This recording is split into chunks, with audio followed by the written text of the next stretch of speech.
चावल भी हाथ से बनाती थी। वो जंगल में लकड़ियां लाती थी चूल्हे के लिए। चलो वो कुएं से पानी लाती थी, पानी भर के लाती थी।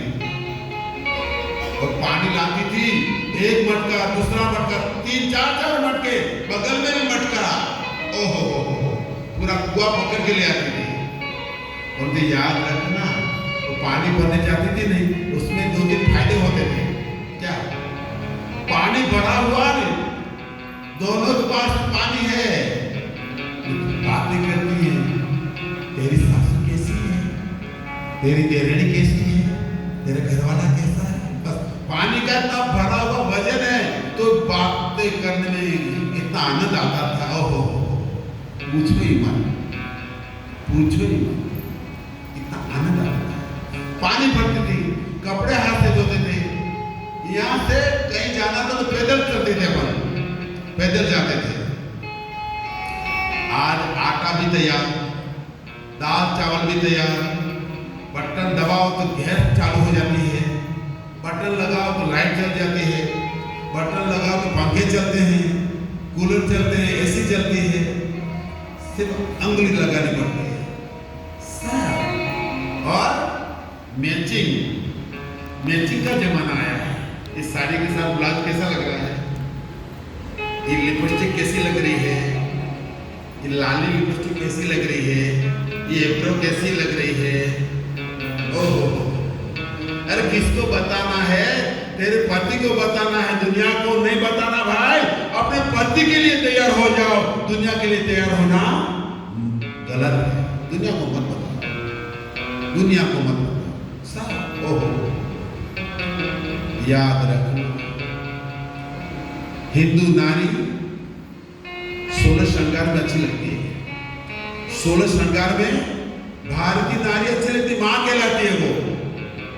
आप साड़ी में चलोगे ना तो आपको मां बोलेगी, मां पानी पीना है, मां आपको बैठना है, मां आपके लिए क्या कर दूं। उसको नहीं बोलना पड़ता, तो मां ही बोलेगा वो। भाई आप कपड़े पहनो, बुरा मत मानना। आज ऐसे कपड़े आ गए बाजार में, क्या बोले, बोलने लायक रहे ही नहीं, ऐसे कपड़े आ गए। अब ऐसे कपड़े जो चलते रहे, फिर अपना पतन तो पक्का है, पक्का है। अपनी वेशभूषा को मत बदलो, अपने त्योहारों के कपड़े पहनो। मराठी कपड़े मराठी नहीं पहनो, रोज नहीं पहनो तो त्योहार के दिन पहनो, मराठी कपड़े पहनो। पर आज काछड़े वाला आता जैसा पहनते वो बंद कर दिया, नहीं पहनते, नहीं पहनते। अपने रीति रिवाज के अनुसार चलो। राजस्थान में जाओगे तो राजस्थान में जो राजपूत है वो अपने कपड़े वही पहनते हैं। राजपूत औरतें दूसरे कपड़े पहनती नहीं है, वही कपड़ा पहनती है। पंजाब में जाओ, पंजाब के कपड़े पहनेंगे। यूपी के देखो सिंदूर भरे के बड़े बड़े ऐसा भरेंगे। परंतु आज तो जय श्री कृष्ण, याद रखना, जो सुबह 5 बजे खड़ा होता, कितने बजे? 5 बजे जो खड़ा होता है वो देव कहलाता है। क्या कहलाता है? देव। 5:30 बजे खड़ा होता है वो मनुष्य कहलाता है। क्या कहलाता है? मनुष्य। और 6 बजे के बाद में जो खड़ा होता है वो राक्षस कहलाता, असुर कहलाता। याद रखना, उत्तिष्ठ जागरः बोधः, वेला उठो, सुबह जल्दी उठो। पंक्ति मोबाइल सोने देता नहीं है, नहीं सोने देता है, सब भुला दिया इस मोबाइल में। जल्दी सो जाओ, जल्दी उठो, भक्ति के लिए जागते रहो, परमात्मा के लिए जागो, उसको पाने के लिए जागो। तो राम कथा सुनने के रसिक अगर हनुमान जी हैं तो परम संत हनुमंत लाल जी भैया हनुमान कथा सुनने को श्रोता है। हनुमान जी श्रोता है, कथा सुनते हैं। पर आज क्या हो रहा है कि हनुमान जी अयोध्या में मेन गेट पर भजन कर रहे, कीर्तन कर रहे हैं और हनुमान जी बाहर बैठे कीर्तन कर रहे थे। बाबा तुम कीर्तन कर रहे हो, कीर्तन कर रहे हो, एक बात आप बताओ। कौन पूछ रहा है? नारद जी। नारद जी बोले बाबा आप कीर्तन कर रहे हो, भक्ति मेरे साथ, ठीक है। तो अपन दोनों में भगवान का प्रिय कौन है? नारद जी पूछ रहे हैं। आप भी भक्ति कर रहे हो, मैं भी कीर्तन कर रहा हूं, आप भी कीर्तन कर रहे हैं, तो अपने दोनों की कीर्तन में, भक्ति में परमात्मा का प्रिय कौन है? हनुमान जी ने कहा, हनुमान जी ने कहा इस माता पंचमी में पढ़ना चाहता नहीं हूं, ऐसी माता को और माता पंचमी नहीं चाहता। नहीं बाबा बोलो, आपकी भक्ति और मेरी भक्ति परमात्मा कैसे बता सकता है? बताओ। तो हनुमान जी बोला अगर आप दोनों की भक्ति के बारे में जानना है, आप वैकुंठ में जाओ, भगवान नारायण से मिलो। तो नारायण के पास में रजिस्टर है, उसमें सभी भक्तों के नाम लिखे हैं, सभी भक्तों के नाम लिखे हुए हैं। मांगना, वो रजिस्टर देंगे भगवान। भगवान की बात सुनकर नारद जी वैकुंठ में गए। बोले प्रभु आपके पास में रजिस्टर है? हाँ। तो उसमें भक्तों के नाम है? हाँ। मुझे रजिस्टर बता सकते? तो हाँ। मेरे हाथ में दे सकते? ले। नारद जी ने रजिस्टर देख पकड़ा, खोला। जैसे रजिस्टर खोला तो पहले पत्ता पाने पर हम नारद जी का नाम, किसका नाम? नारदुवाच। दूसरे में भक्त प्रहलाद का, ध्रुव का, एकनाथ का, मुक्ताबाई, जनाबाई, इस सबके नाम अंदर चल गए। सभी पूरी डायरी रजिस्टर देख लिया, पूरा रजिस्टर देखा, पर हनुमान जी का नाम मिला? हनुमान जी का नाम नहीं मिला। तो नारद जी को हुआ ठीक है, अपनी भक्ति परमात्मा को प्रसन्न है, हनुमान जी की भक्ति प्रसन्न नहीं है। दौड़े दौड़े नारद जी आए, हनुमान रजिस्टर मांगा, देखा, खोला, उसमें पहला नाम मेरा है, ध्रुव का है, प्रहलाद का है, तुम्हारा तो कोई नाम रजिस्टर में है ही नहीं। उसमें बाबा हनुमान ने बोला अरे नारद जी चिंता मत करो, आपने रजिस्टर देखा है? पर हनुमान जी बोले आपने रजिस्टर देखा है, पर प्रभु के पास में एक प्राइवेट डायरी है, छोटी सी डायरी, छोटी सी, वो मांगना फिर देखना। ऐसी बात सुनी, तत्काल पहुंचे नारद जी, प्रभु आपके पास में प्राइवेट डायरी भी है क्या? है। मुझे बताओगे क्या? हाँ बताऊंगा। तो मुझे दो ने दी डायरी प्राइवेट, तो जैसे छोटी डायरी थी, खोला गया हनुमान जी का नाम। किसका नाम? हनुमान का नाम। तो नारद जी ने पूछा प्रभु उस रजिस्टर में मेरा नाम, ध्रुव का नाम, प्रहलाद का नाम, अरे प्राइवेट डायरी में हनुमान का नाम। भगवान ने बोला जब मनुष्य पे आफत आती है नहीं, तकलीफ, मुसीबत, तो राम को याद करता हो।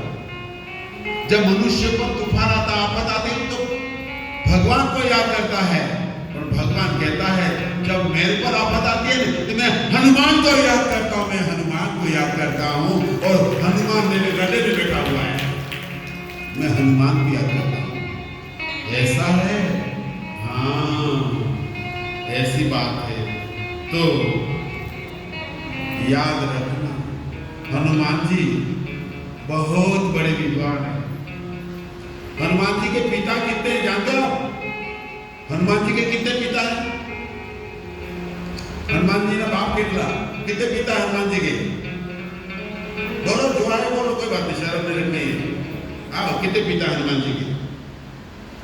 हनुमान जी के पिता कितने? बोलो कोई, बोलो बेटा कितने? ना बोलो,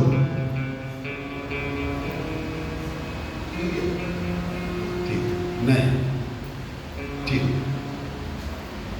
अब हनुमान जी के पिता के बारे में बताओ। हनुमान जी के 3 पिता हैं। कितने हैं? हनुमान दादा के 3 बाप हैं। कितने पिता हैं? 3। याद रखना, हनुमान जी के 3 पिता हैं। कैसे 3 पिता हैं? अभी कथा में आएगी, सुन लेना। आप जानते हो कि ये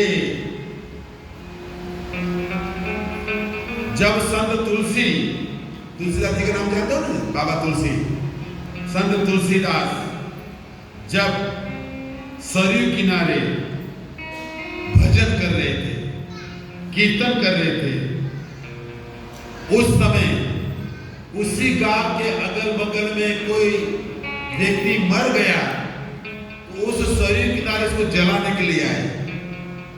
राम नाम सत्य है, राम नाम सत्य करके जलाकर वहां से चले गए।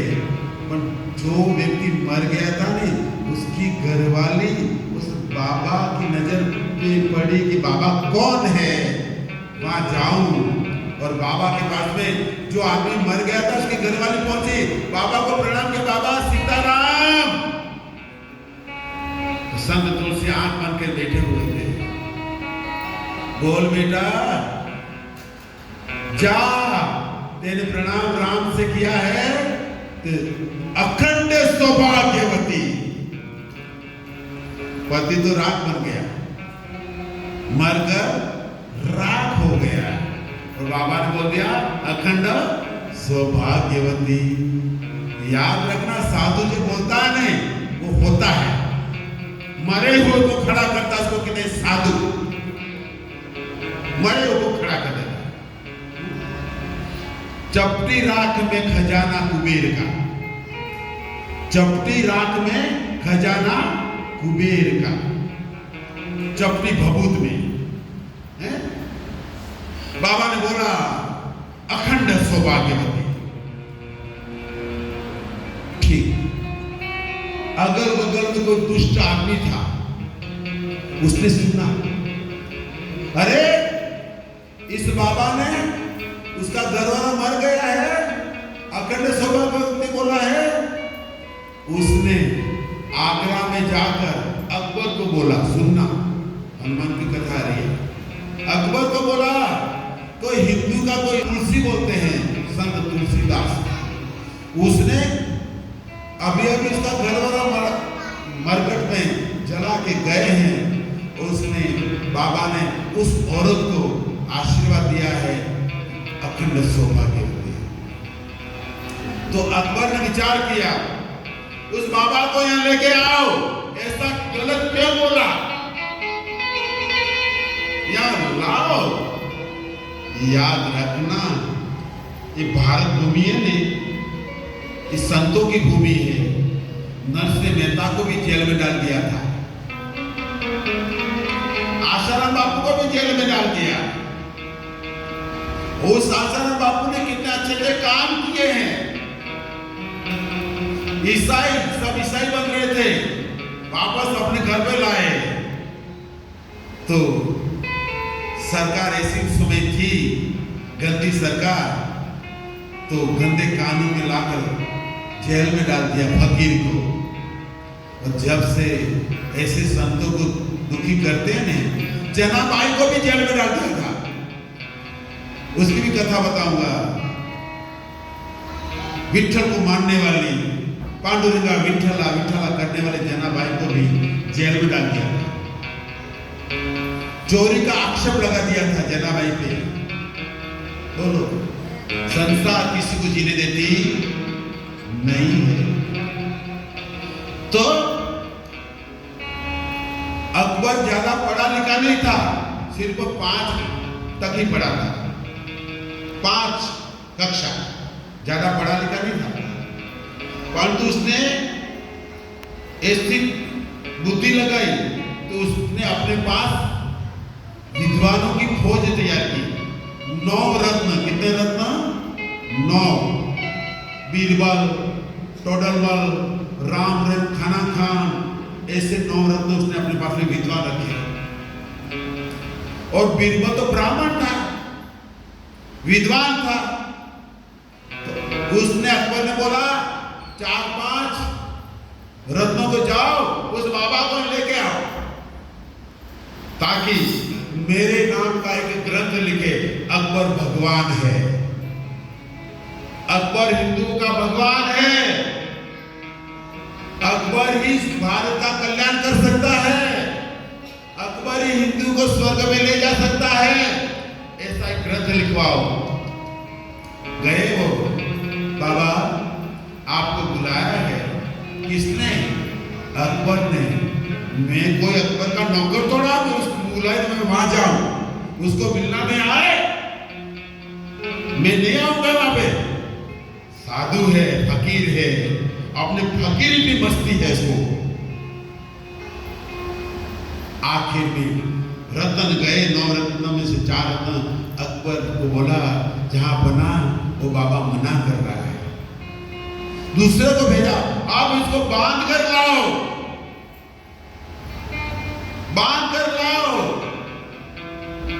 बांधा गया संत तुलसी को। और जिस प्रकार अभी अपने भारत की राजधानी दिल्ली है, गुजरात की राजधानी गांधीनगर है, वैसे उस समय आगरा की राजधानी फतेहपुर सीकरी थी। क्या थी? फतेहपुर सीकरी। उस समय आगरा की राजधानी थी। तो अकबर ने संत बाबा तुलसी को, अकबर ने आदेश दिया कि बाबा को जेल में डाल दो।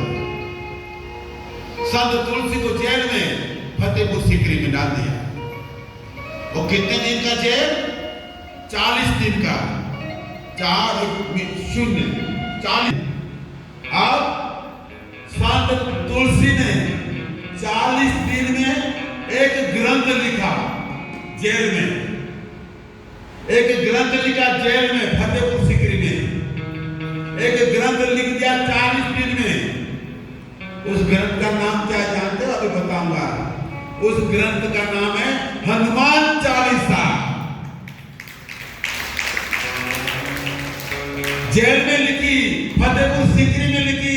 जब अकबर में जेल में डाल दिया, वो ग्रंथ लिख दिया हनुमान चालीसा 40 दिन में। याद रखना, हनुमान चालीसा में 40 दोहे चौपाइयां ही है, ज्यादा नहीं है। एक दिन में 1, 40 दिन में 40, ले अंदर 40 चौपाइयां दोहा है, इसलिए इसका नाम रखा हनुमान चालीसा। जब हनुमान चालीसा जेल में फतेहपुर सीकरी में लिखी गई, उस समय आज बाबा को वहां से विदाई हो रही है। बाहर निकाले, कुत्ते में बंदर आए, असंख्य बंदर आए, पूरे आगरा को घेर लिया के बंदर आए, हमला बंदरों का। अकबर घबराया, हिलने लगा। अकबर को भी बड़े था, बंदर मारते हैं, सब बंदर आक्रमण। आखिर में अकबर ने माफी मांगी, बाबा मुझे गुरु गट्टी पहना दो, मैं आपका शिष्य बन जाऊं, आप मेरे गुरु बन जाओ, आप मेरे गुरु बन जाओ। नहीं, हम तो मेरे राम का नाम लिखने वाले हैं, पर तेरी गाथा लिखने वाला नहीं हूं। मैं तेरे गीत नहीं लिखूंगा, मैं तो राम की गीत लिखने वाला हूं।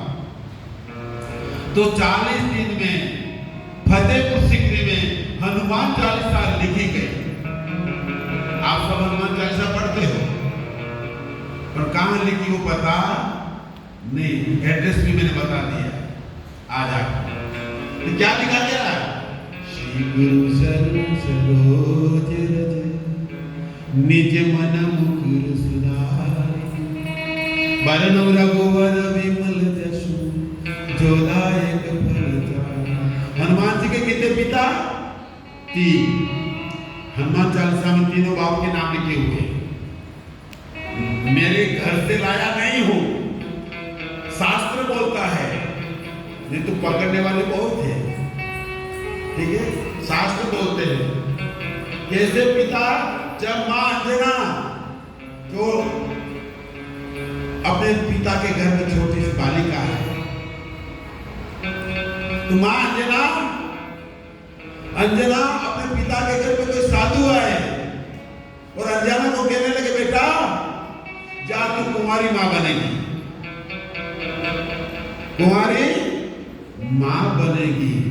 तो अंजना ने विचार किया, इस बाबा ने मुझे बोला तो कुंवारी मां बनेगी, तो मुझे इस साधु का जो आदेश है वो मैं भंग करूंगी। अपने पिता को बोला, पिता आज इसे मैं वचन लेती मैं किसी पुरुष के सामने देखूंगी नहीं, तो कोई पुरुष मुझे भी नहीं देखेगा। अंजना अपने पिता का घर छोड़ के जंगल में चली गई। जंगल में गई, पहाड़ के पास में गई, गुफा में घुसी, साधना कर रही है, ध्यान कर रही है। तो अपने बच्चे को बोलो, बेटा दीपक जला नहीं, तू जला के वैसे नहीं जला जाए, धूप बत्ती जलाना मुझे नहीं आता है, तो जोत बनाना नहीं आता, तुझे फिर क्या बनाना आता भाई? बच्चों को सिखाओ, दीपक बनाना सिखाओ, जोत बनाना सिखाओ, रोली बनाना सिखाओ। अपन कोई भी अच्छे फंक्शन होते हैं ना, उसमें चावल के गणपति बनाते हैं, स्वस्ति साकिया चावल के, रोली बनाते हैं चावल के। बोलो चावल के क्यों बनाते हैं? गेहूं के लिए बनाते हैं, उड़द की दाल के लिए बनाते हैं, मूंग की दाल के लिए बनाते हैं, हजारों प्रकार के कटोरे अनाज चावल के क्यों बनाते हैं? तिलक करते हैं, इसमें चावल लगाते हैं, बाकी अनाज नहीं लगाते हैं। तब शादी होती है, चावल से स्वागत होता है, अपने अपने रीति रिवाज के अनुसार चावल से, बाकी अनाज कोई डालता नहीं। कारण ये है कि हर अनाज, हर कठोर उसको धरती में डालोगे तो वापस उगेगा, वो वापस निकलेगा वो। परंतु चावल ऐसा है, उसको धरती में डालोगे तो वापस नहीं निकलेगा, नहीं उग पाएगा। कारण चावल का एक दूसरा नाम है अक्षत। क्या बोलते हैं? अक्षत। यानी कि चावल एक बार चावल है, वापस उगेगा नहीं, खिलेगा नहीं, पौधा नहीं बनेगा। इसका मतलब क्या हुआ? इस कथा में आप आए हो, बार बार हमको जन्म लेना नहीं पड़े, यूं करके आपको बैठना है। हे प्रभु, अब तेरी शरण में, अब तेरी शरण में, अब तेरी शरण में हम चावल जैसे हो गए, हम सब चावल जैसे पवित्र हो गए, पवित्र हो गए। तो आज भोले बाबा महादेव, हनुमान कथा चल रही है, भोले बाबा महादेव नारायण को बुलाया, नारायण नारायण नारायण। नारायण आए, बोले क्या हुआ प्रभु? नारायण ने बोला शिव जी से, भोले बाबा से, क्या हुआ? अरे नारायण, आपको स्त्री बनना पड़ेगा, आपको नारी बनना पड़ेगा, आपको एक सुंदर नारी बनना पड़ेगा, और उस नारी का नाम है विश्व मोहिनी। क्या नाम है? विश्व मोहिनी। नारायण ने मना बोला, बाबा मैं नारी नहीं बनूंगा, मैं स्त्री नहीं बनूंगा, मैं विश्व मोहिनी नहीं बनूंगा। बनना पड़ेगा, अरे बाबा मैं नारी बना तो आपका चित्त भी बिगड़ जाएगा, मन फिसल जाएगा, काम पैदा होगा, वासना पैदा होगी, बनना ही पड़ेगा। बनो तो भगवान विश्व मोहिनी जैसे बने तो शिव जी उस महिला विश्व मोहिनी के पीछे पीछे भागे। नारायण ने मना बोला था फिसल जाओगे। देखो हनुमान जी के पिता की कथा सुना तो दौड़े तो शिव जी का जो तेज था, ज्योति पुंज था, वो धरती पर गिरने की तैयारी में था, जिसको अभी सीधी सादी भाषा में बोले तो वीर्य बोलते हैं, शुक्राणु बोलते हैं, और वो भगवान का तेज है, ऊर्जा है, ज्योति है। तो ज्योति धरती पे आके पड़े इस स्थिति में है। उस समय नारायण को पता पड़ा कि जो ये शक्ति धरती पे पड़ा, धरती रसातल में चली जाएगी। तो नारायण ने साधु का रूप लिया और शक्ति को हाथ में ले लिया, उस ज्योति को हाथ में ले लिया और बाबा बने हुए हैं। बोले बाबा साधु के बीच में नारायण है, चलते चलते जा रहे हैं और जाते जाते जंगल में गुफा, पहाड़ में गुफा, उस गुफा में एक साधु, एक संत के रूप में मां अंजना साधना कर रही थी और बोलने लगे भिक्षाम देहि, हे मां हमको भूख लगी है। इतना ही बोला तो सोने में थाली में अंजना ने भोजन लाके दे दिया। आप तो खाना बनाना बड़े में कंटा ना आता, जरा मैंने आराम करवाना की देता। तो क्या तू पीस रही है क्या अनाज, कुएं से पानी ला रही है क्या गाय भैंसों को तो निला रही, चारा पानी खिला रही क्या? कहां पे तो थक रही है भाई, पर थक रही है। मां बनने के लिए भी कमजोर हो गई है, मां भी बन पा रही, ऐसी कमजोरी आ गई। जन्म दिया है ना, अपने मां ने आपको जन्म दिया नहीं, तो काम करते करते शाम को खाना बना रही थी तो डिलीवरी होगी, खेत में से आई डिलीवरी होगी, जंगल में डिलीवरी होगी, ऐसे डिलीवरी हो जाती है। हाथ तो डॉक्टर सीजर करता है, सीजर करता है। अंजना ने भोजन दिया, बोले बाबा ने बोला क्या तुमने गुरु घंटी पहनी है क्या? गुरु घंटी पहनी है क्या? ना, निगुरे का हाथ का पानी नहीं पीते, तुम गुरु बिगड़ गए हो और हम पानी उसका ही पीते हैं जिसने गुरु घंटी पहनी है। याद रखना, जीवन में गुरु से जुड़ जाना, बिगड़ गुरु का नहीं रहना। जो गुरु से जुड़ जाता है ना, इसका ये भाव तो सुधरता है और भाव सुधर जाता है। जिसके गले में तुलसी की माला, रुद्राक्ष की माला, वैजयंती माला, याद रखना संसार में दो चोर हैं, खींच के ले जाएंगे क्योंकि वो सोना है, पर एक तुलसी की माला है, वहां पर यमराजा नहीं आता, परमपिता परमेश्वर खुद आता है उसको लेने के लिए। विमान आता है, तुलसी की माला पहनो, रुद्राक्ष की माला पहनो, वैजयंती माला पहनो, गले में पहनो पहनो और गुरु से जुड़ जाओ। राम ने खुद ने गुरु बनाए थे, हनुमान जी के भी गुरु हैं, वो भी बताऊंगा। संसार में जितने भी संत मंत भगवंत सबके गुरु हैं, गुरु के बिगड़ कोई है नहीं। जिस प्रकार माता पिता के बिगड़ अपन नहीं है, जब अपने माता पिता थे तब अपन आए, वैसे भगवान के पास जाने के लिए भी गुरु की जरूरत है। बिगड़ गुरु के रहना नहीं। आखिर में अंजना ने बोला प्रभु आप मुझे गुरु मंत्र दे दो, मुझे घंटी पहना दो, मैं आपकी शिष्या, आप मेरे गुरु जी। शिव जी ने बोला, उस नारायण ने बोला हे वायु, हे पवन, जल्दी आ जा।